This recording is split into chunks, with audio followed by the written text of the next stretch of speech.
Hello, everyone, and welcome to the Empowerment Project podcast by Andrea Bosco and Dr. Shar. Hey everyone, I am Andrea, of course, and I'm Shar. and welcome. So great to have you back. So, today we are going to kind of elaborate on something that came up in our last podcast. So, if you haven't listened to our last podcast, which was the lessons we learned going to Grail Spring Retreat Center, have a listen.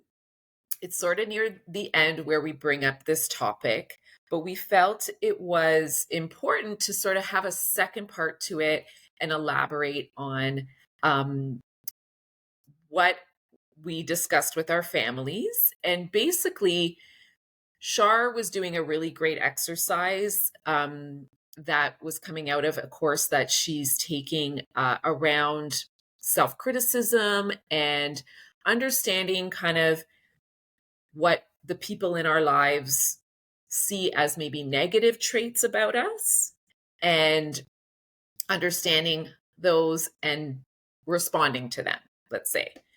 And it was a really cool exercise that she did. And so I decided to do the same exercise. And then we thought we'd come together and share them with you and maybe inspire you to do the same with your family or friends.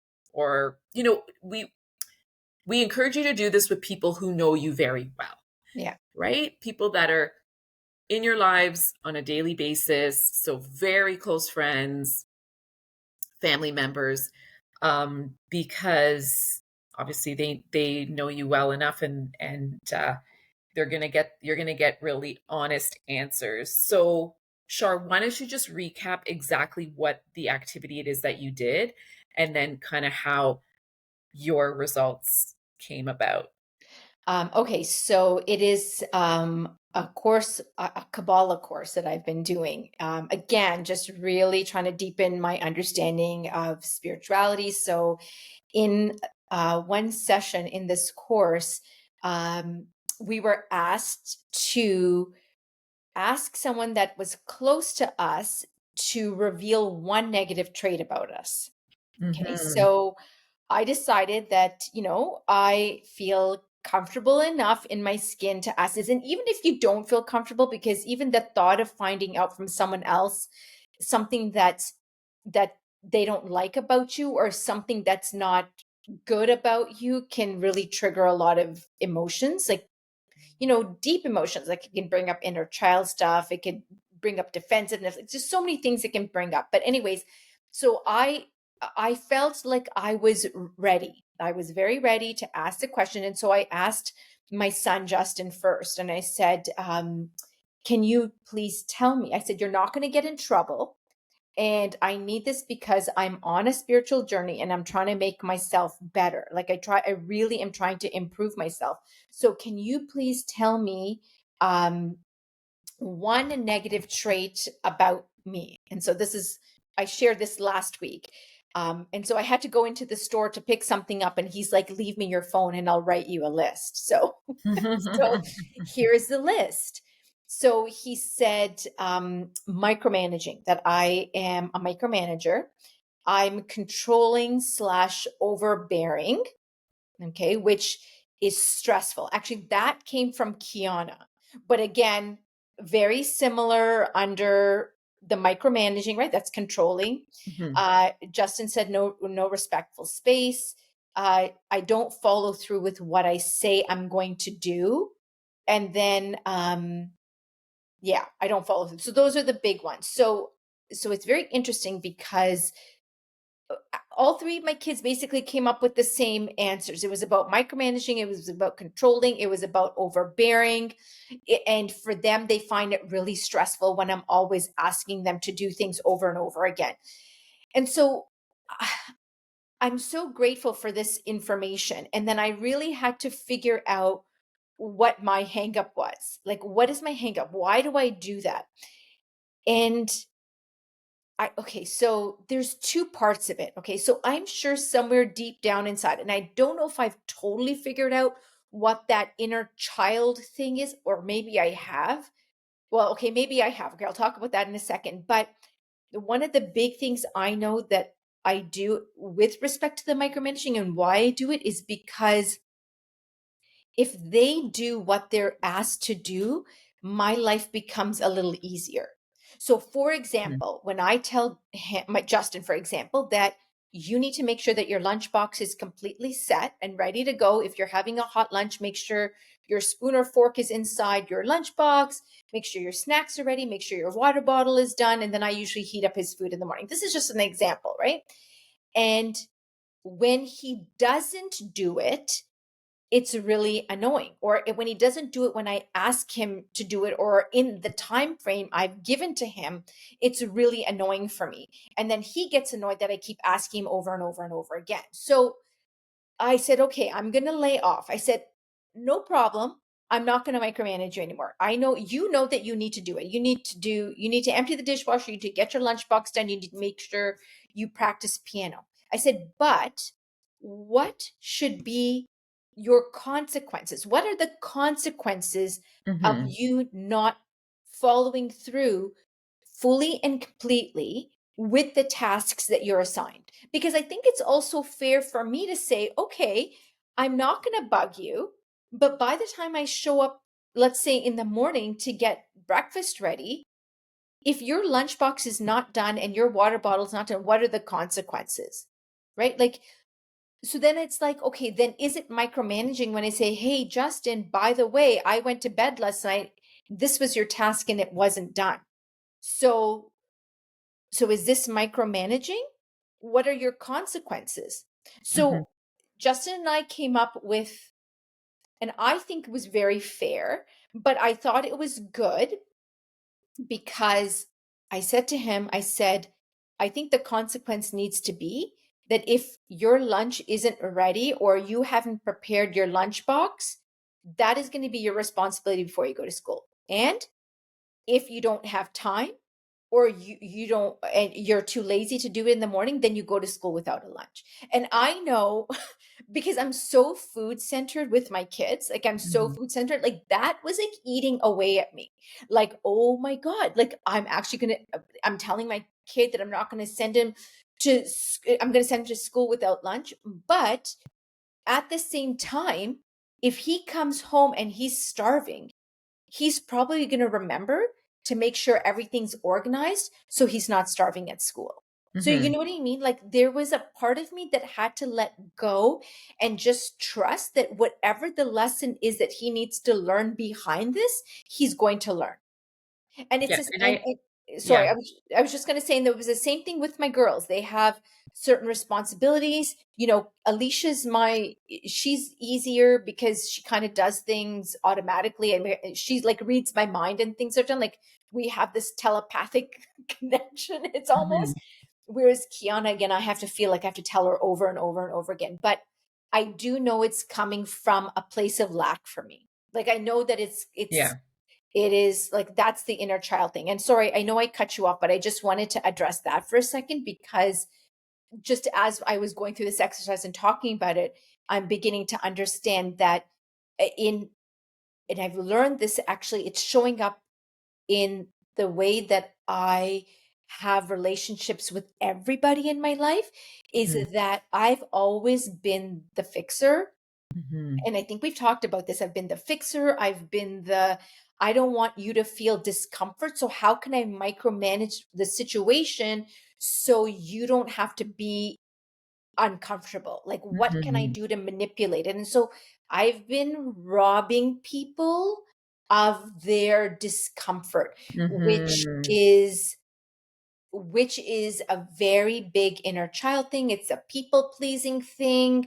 It's the, I don't want you to feel bad, so bring it to me. Like, and you know, we kind of like covered up like I'm taking care of you. So I'm taking care of you. And so I don't want you to feel discomfort and pain. So give it to me.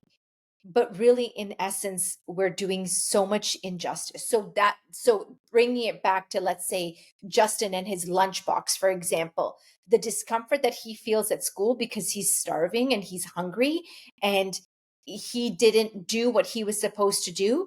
he should feel it. Like, I Mhm. shouldn't be the one to constantly be the rescuer, because I could wake up in the morning, I'm like, shoot, he didn't do anything in his lunchbox, let me do it for him. Like, that's the easy thing to do. You're making breakfast, you can fill up a water bottle. Mhm. But the discomfort is what I've been robbing my kids of, and that's the micromanaging part. Yeah. That's the big one. So that's the connection I made, Andrea. Yeah, well, that's pretty huge, and what I wanted to say 2 things about that. The first thing is we often, like, create stories and outcomes that usually don't actually happen, right? So when I hear you say, "If he doesn't do this, he's gonna go to school and not have a lunch," but you also said that you're in charge of heating up his lunch. So he's actually not gonna go without a lunch. He might go without a fork or a spoon Hmm. and some snacks in his water bottle. But Right. what's gonna happen? He's gonna go to school. "Oh, I don't have a fork or a spoon." He's gonna problem solve. He's gonna go down to the office where they probably have extra forks and spoons. I know they have that at my kids' school. And he's gonna have to use his voice to say, "Miss, I forgot. Can I have that?" He's gonna use the water fountain that day instead of his water bottle. And Hmm. he's gonna see what it takes to forget these things or to not follow through with the tasks that he knows he's responsible for. But really, in essence, he'll have that warm lunch because you would have heated it up for him. So, but the fact is that our mind goes to the worst, right? Our mind goes to, but he's gonna starve and not have a Yeah. lunch, right? So, um, it's it's sort of noticing when we're creating those stories that generally is not actually what's going to happen. Like, and I can't remember the statistic, but I know there was like a lot of work done. I think it was out of Harvard around worrying Hmm. and how I think it was found out that like 90% of what we worry about, meaning like what we create, the story, the worry, doesn't actually happen. Right? Like, for instance, those that are like get worried about flying, for instance. 90% of people who fly, actually, I think it's more than that, but like that worry about it usually don't have any problems flying or even have a turbulent flight or anything wrong, but we still worry about it. So it's just noticing when we're kind of like going down that rabbit hole and creating a story that actually really is unlikely to happen. But Hmm.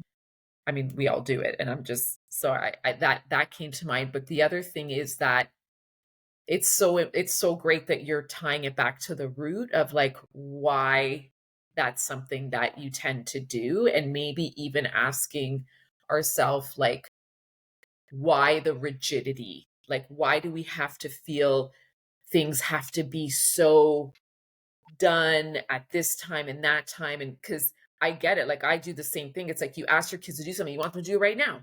Do it right Yeah. now because I Hmm. asked you to do it. But they're kind of on their own. And I'm not saying like always let them be on their own sort of timeline because there is sort of a thing, but maybe giving them a window before you ask them again, Hmm. right? Being like, okay, I've asked them to do this. I'm going to give them like 4-hour window to get it done. If they don't, and even having that conversation again and saying like, I feel I have to repeat myself, but to you, it's micromanaging and becoming annoying. But like, can I trust you to do what I'm asking you that you know is part of your responsibility in this household within a time frame so that way I don't have to sit here and be like, why isn't this getting done? And I just already asked them. Yeah. So kind of being more in the flow of the timeline as to when they do things. And I think it also brings up the point of, people talk about helicopter parenting. Yeah. And I never really understood it. And I kept thinking to myself, no, I'm not a helicopter parent. I'm not a helicopter parent. But in essence, I am, because I don't want my kids to feel discomfort, or I don't want him to not Mhm. have a lunch to school. So when he doesn't do it, I do it. Or this is when I'm constantly hounding him, like, I need you to do this so you don't feel bad. I need you to do this so you're not hungry. I Yeah. need you to do this so you don't have to go through that lesson, when in fact I have to relax. I mean, I think there are some things that I am good at. Like, I don't always helicopter parent my children, but it does come out. It Yeah. does. it does show up. And again, I think that has so much to do with what it was like growing up. And we talk about For our sure. childhoods a lot, and we talk about the inner child a lot. But you know, there are a lot of parents that, and I'm not judging anybody, because we all want to give our kids more than we had. Like, I know my parents wanted that for me. I'm sure your parents wanted that for you. And I Mhm. think in essence, we want to do the same thing for our kids. We want to give them more, but maybe that more is not doing more for them and enabling them, versus allowing them to, or supporting them along their self-discovery process. Like, just say, okay, so you went to school without a lunch. And I'm sorry, I keep bringing this example back just Yeah. because it's something that we started talking about. Okay, well, how did that feel? What did you learn? Right? Like, Mhm. again, asking like the Socratic type questions, where you're putting that, you're basically putting these questions onto the other person's lap, so they have to kind of go into their feelings and their intuitive spaces and say, yeah, well, how did I feel when I didn't have a lunch? And how am I feeling right now, knowing that I haven't eaten anything since breakfast? But like, it gives them an opportunity, like you said, I think you said it so beautifully, but to problem solve, right? Because Mhm. I think that's the biggest problem right now, is our kids don't know how to problem solve, and they Yeah. don't know how to problem solve because we're figuring everything out for them, and we're not letting them feel. We're like, we want you to be comfortable all the time. Here's a phone. Let me drive you and pick you up from school. You need Yeah. more clothes. Here you go. You need more stuff from Sephora because you don't want to feel left out in your group of friends. Here you go. Like, we're constantly giving, giving, giving, giving, right? And then at the end of the day, we're actually not serving our kids at all. Mhm. We're we're doing a huge disservice to them. So, I Yeah. mean, again, I'm not judging anybody, because God knows I have a lot to work with. I mean, hell, I got a list of stuff that my kids gave to me. So, um, but I'm just saying that I think we need to start revisiting those those ideas. And then yeah. Anyways, Yeah. that's what I think. And yeah. So remember when you originally mentioned this, I think it was at the end of the last podcast, that one of the other things your kids brought up, or might have just been Justin, in that giving them space, Yes. um, when, yeah, like when maybe when they've had a bad day or something's wrong, like you tend to sort of ask them, like, is everything okay? Is everything okay? So do you want to talk a little bit about that too? Oh, well, again, Because I it's think we all do that, right? We don't want to see it because it kind of leans into like not letting our kids feel uncomfortable. Like we want to help them well, when they're down and all that. it's the whole micromanaging thing again, right? Like, Yeah. they come home, they're having a bad day, and like, what's wrong? What happened? Why are you in such a bad mood? What happened at school? Why are you so sad? And and I'm trying to pry this information out of them because I want to fix it. I don't want you to be sad. And maybe I'm thinking, if you're sad or mad or angry, it's going to affect me. Do Mhm. you see what I'm saying? Like, it's going to affect me and the way that I now have to maybe tiptoe around you or whatever it is. And so he was like, sometimes Justin said to me, like, sometimes I just need space. I don't want you to keep asking me and hounding me how I'm feeling. Sometimes I just need space to decompress. Mhm. And and then I think, well, yeah, that makes sense, because don't you need space to decompress sometimes, Andrea? Yeah, And all so the do I. time. Like, I remember even when the kids were younger, I used to tell them, it is at 8 o'clock, mommy turns into a pumpkin. Okay. So, like, if you're not in bed by 8 o'clock, and if you want mom to read you a story and tuck you in, you need to be in bed by 8 o'clock.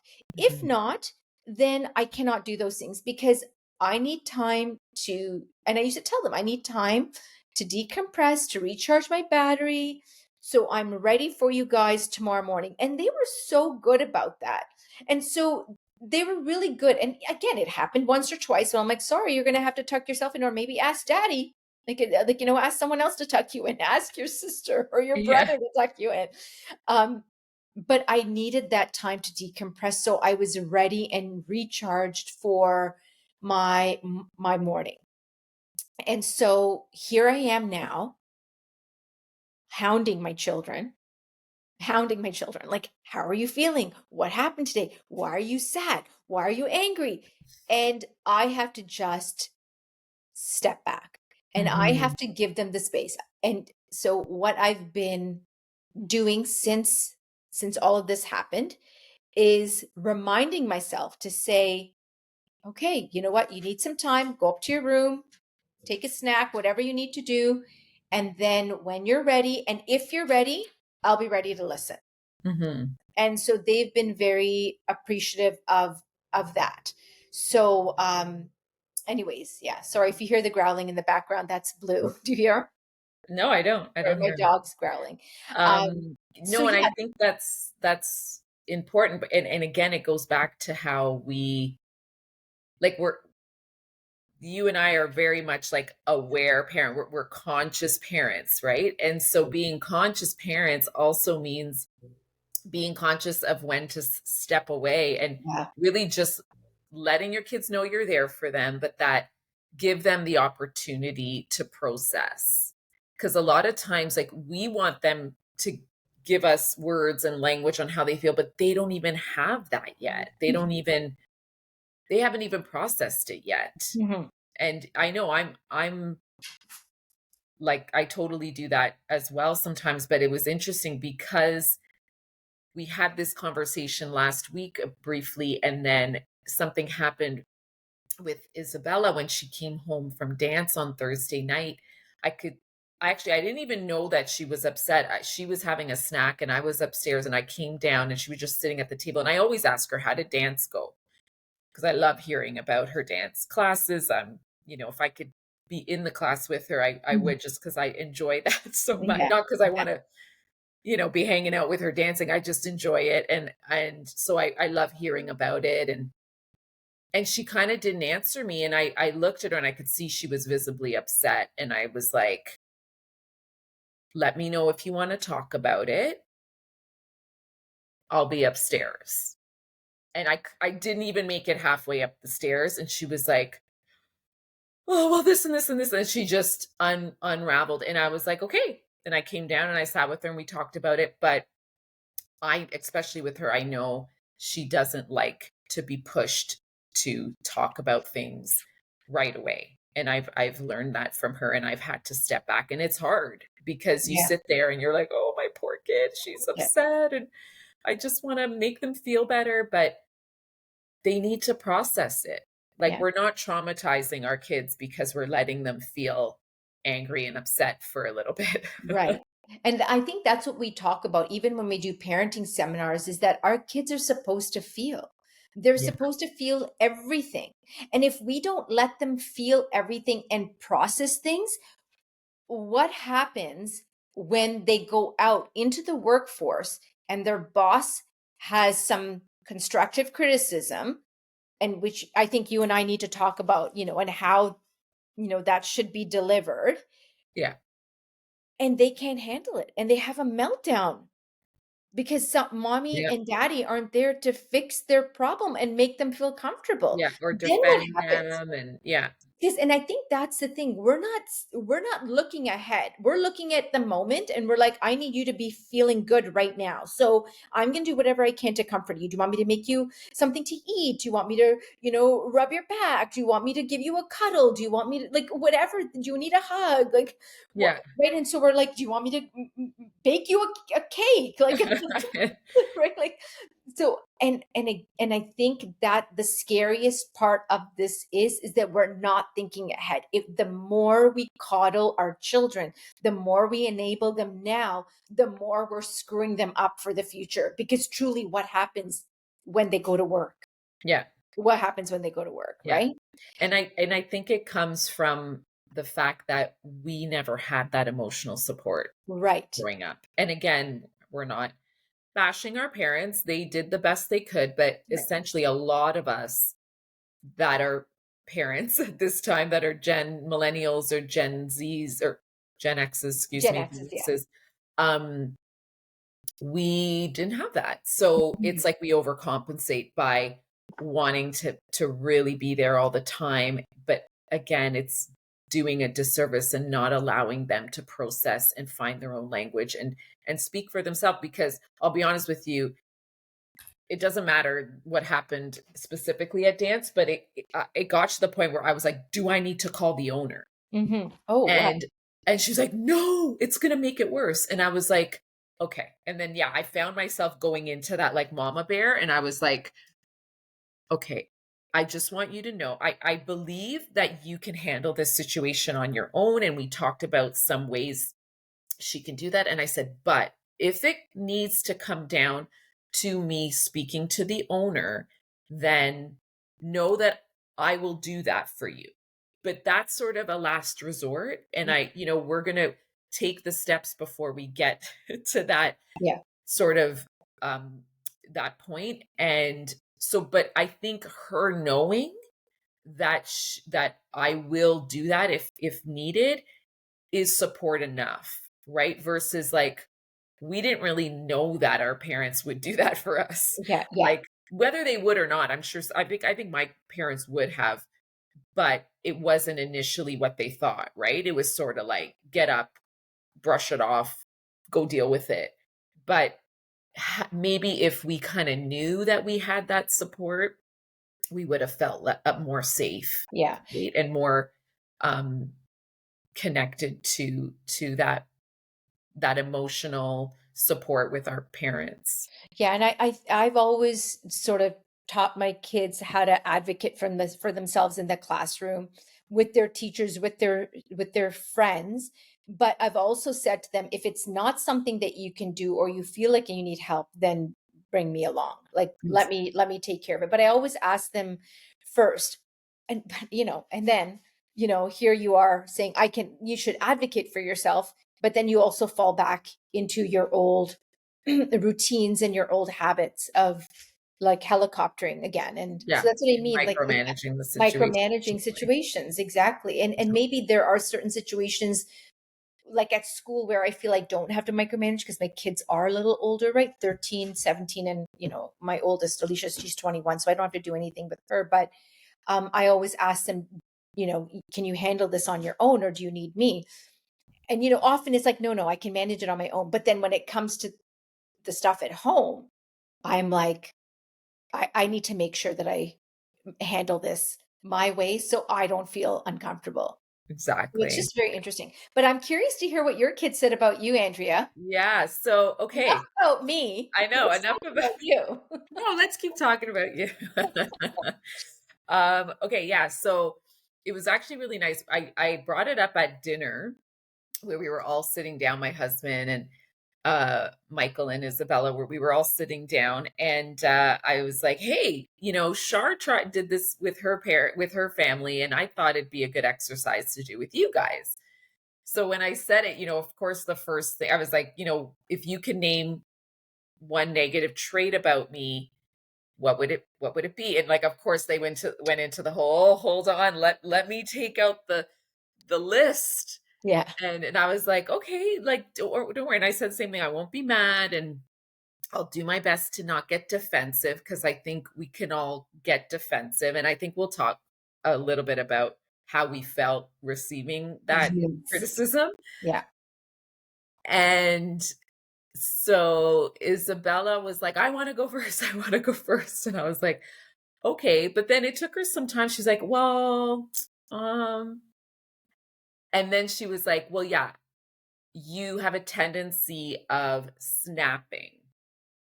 So, you're really calm and for the most part, don't overreact too much to things, but then all of a sudden you just freak out and Hmm. you're just like it'll be like the smallest thing and you'll be like, "Why didn't you pick up your clothes on the floor? How many times have I told you to pick up your clothes on the floor?" And so I guess it's like my fuse can be really short, but it's like something has to trigger it, or maybe I just bottle it up, Hmm. which is something I've often done, even Yeah. as a kid, right? Like I bottle it up and be like, "Ugh," and then I just explode. Hmm. And then they're like, and she's like, it's almost like it comes out of nowhere. And so I'm sitting there and for sure, like my first instinct is to be like, well, because you guys like Yeah. friggin' push me to my limits and you don't listen. And, right away and it's interesting because people who don't know me out of my household, they're like, I would never picture you getting angry. You're so calm. Really? You snap? And like my family, like, because this would even go into like my sister, my brother, my parents, they would be like, oh no, she has a bad temper. She could snap. Mhm. And so it's definitely a trait of mine that is sort of been there. And so that was her big thing. And I was like, okay, I recognize that in myself. I definitely see that I can do that. And I'm gonna work on it. I'm definitely gonna work on it. And I definitely think it has to do with, like I said, kind of maybe not responding in the moment in a more calm way versus just ignoring it and being like, okay, they'll eventually do it. And then when it's not done, I'm just reactive. Um, So how did it feel receiving that information? it was fine. Like I didn't actually get like as defensive or like my feelings weren't hurt that much because I know I do it and I see myself. And to be honest, I likely didn't recognize it in myself like even 5 years ago, but more and more I see it in myself and I almost like see it in the moment. But what I need to work on better for sure is acknowledging it in the moment and maybe even apologizing in the moment Totally. because I have a hard time doing that. I have a hard time apologizing for the snapping or for, raising my voice. Like I'll be like, this is what you guys push me to do. And like, just sometimes it often happens like when I'm tired and it's at Right. the end of the day or definitely around my period, like a few days before Yeah. my hormones are raging and I'm just like a friggin' lion. There's Mhm. no there's no mistakes that I'm a Leo star sign and I like literally become a lion and I'm just like "Rah!" Yeah. and I notice I'm like shoot, I'm like I need to chill. Like I need to chill. So I definitely need to work on that part of it. And so, I've yeah, and been then asking my kids every time I do something, I'm like, "Is this micromanaging? Am I micromanaging you? Okay. All right, sorry." You know? yeah, and then even you asking them that is Yeah. like probably annoying them too. I know. Oh my god. But you know what I think what's really cool about this is that there is this desire in us where we want to be better. Like we Yeah, want to find ways to be better, to not just feel better, but to heal better, right? And I think that the opportunity to ask people these things helps to showcase what we need to heal and what we need to work on and where it's coming from. So I think it was a really cool exercise for me, like just oh, a huge yeah. eye opener. And It 100%. And you know what the funny thing is after so that was like the main thing that they right. said about me and like my little guy was sort of like, when you're on your phone and you gasp and then when we ask you what it was, it's like not even like, because I'll be like, maybe I see something and I'll go, oh, wow. And then they're like, what happened? They think it's like Uh-huh. something bad. And I'm like, oh no, I just saw this movie's going to be released soon. And they're like, why did you make such a big gasp? That's his thing. Mhm. But, he's still figuring stuff out. And then, my husband kind of laughed and said some silly things that we all just laughed about. But what was interesting is that then they were like, okay, do us now. Like my daughter really wanted to Oh. hear what we thought were her negative qualities, Mhm. as did my son. And my husband didn't volunteer to say to hear them, but we just told him anyway.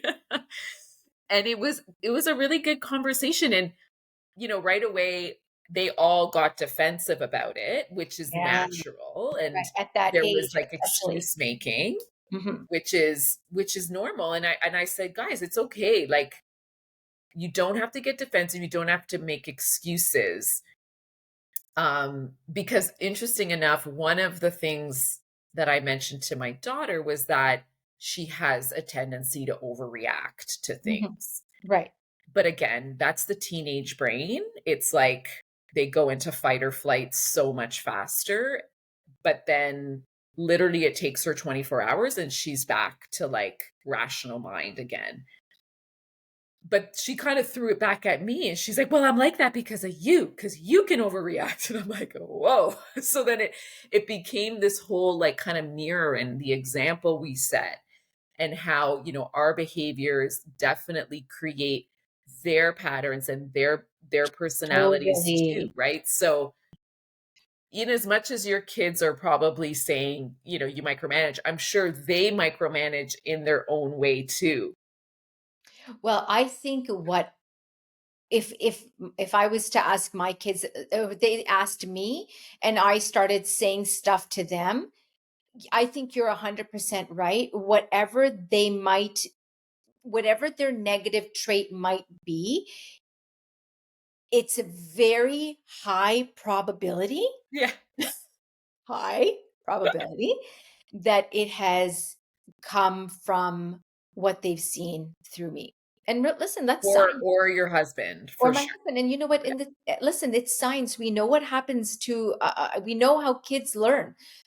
0 to 7, they're in a hypnoidal state. They learn everything that they see, hear, feel, touch, taste, experience ends up becoming a part of their subconscious mind, and their teenager and adult behavior is just reflective of whatever's in their subconscious mind, which they learn from the ages of 0 to 7, and so we are around them, parents are around them, or guardians or caregivers, whoever it is between the ages of 0 to 7.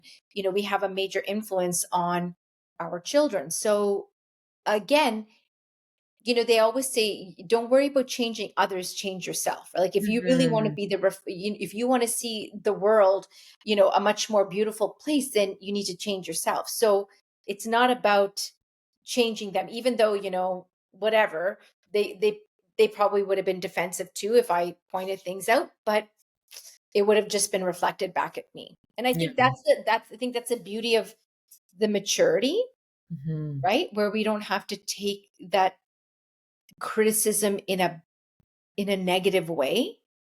I Mhm. think that says a lot for, for where we are and what we can accomplish as adults with our fully developed brains, right? Exactly. And, I found it a great exercise. We had some laughs. We we learned about each other a bit more, and I really encourage everyone listening to try it. Try it with your family. Preface it by saying, no one's going to get upset, no one's going to get in trouble. We want you to be honest. What is one negative trait about me? And just hear what they have to say and understand, especially the ages of your kids. They're especially little ones, they're very in the moment. They'll be like, "Oh, you didn't allow me to have ice cream before dinner." And that Mhm. upset me. So, just having some of these conversations, because I think what tends to happen is we we react in the moment to stuff, but then there's not a lot of follow-up after, Mhm. right? There's not like, "Can we come together and discuss what just happened, like why this blow up happened?" So and if you do talk about it, it's very emotionally heated Yeah. because it just happened, everyone's upset, there's feelings that are hurt, our hormones are up and down. So if you do it at a neutral time, when, at the dinner table or in the morning, when, on a weekend, when everyone's just kind of chilling out. I mean, I find the dinner table or the table is a good time. Everyone's sort of sitting around, or you're driving. Maybe you have a long drive to get somewhere, and it's just a good conversation, a neutral time where, emotions aren't too high. Then you'll really start to get like that honesty and create a safe place to have these conversations with each other. Yeah, and I think what's really cool about that is that even though your kids might not be ready, the fact that you have propose this question and you're ready to have the conversation, it almost gives them permission. They might not be ready right now in the moment, but it gives them permission to ask that question later and not get offended, right? Because I think the other part of this is, how are you offering your criticism? Like, is Mhm. it constructive? And is it constructive? Are you able to say, you know what, I really like A, B, and C. I would really like if we could work on D, but F, G, and H are great. Do you know what I mean? Like, kind of sandwiching it and letting people know that they're awesome and they're valued. And then if there's something that we can do about this part, it would be awesome. So remember, it's not what you say, it's how you say it, right? Totally. It's not what you say, it's how you say it to particular people. Like, and also like read the room. Yeah, Like you were saying, read the room. Like, is it a good time to have this conversation with people, right? I mean, exactly. and again, criticism, and then if it does bother you, like, what part of you is bothered? What Yep. part of you is irked? Because I promise you, that is telling you something so big. Like, that pain or that discomfort is such a gift because it's telling you that there's something that needs to be healed. Like, why are you Mhm. irritated if someone says that you're a control freak, or you like are snappy at us? Like, what is it triggering? What is it bringing up for you? And I guess for me, like I said at the beginning, it made me realize that it comes down to my lack. Like, I was able to filter it down to lack. I mean, who would think micromanaging to lack? But I was able to boil it down to the whole people pleasing and the lack that I feel. So interesting, right? Yeah, no, for sure, and I think yeah, and then for me, I think it comes down to not asking for what I need in the moment and burying it, and then it explodes. Right. And so where in your childhood was that happening? And All where did you it ever have permission to ask for what you needed? Yeah, exactly. Well, Right. I didn't. Like, I didn't feel I could because there was so much chaos going around me that I didn't feel like I could ask for it. It would They just didn't have the emotional capacity Mhm. to deal with me. So I Mhm. just put on a happy face and Mhm. everything's gonna be fine. And it's no wonder that I have inflammatory bowel disease Mhm. because it's this swallowing, right? We just swallow it and and then eventually it eats you up inside, right? Right. So healing that part of me is definitely a process to help me also heal my autoimmune as well. So Right. it's a big one. Mhm. And so we hope that you guys take an opportunity to do this with your families. Do it with your spouse, even if you don't have children and and you have a partner, a boyfriend, girlfriend, a husband, a wife, Best um, friend, a live best in friend.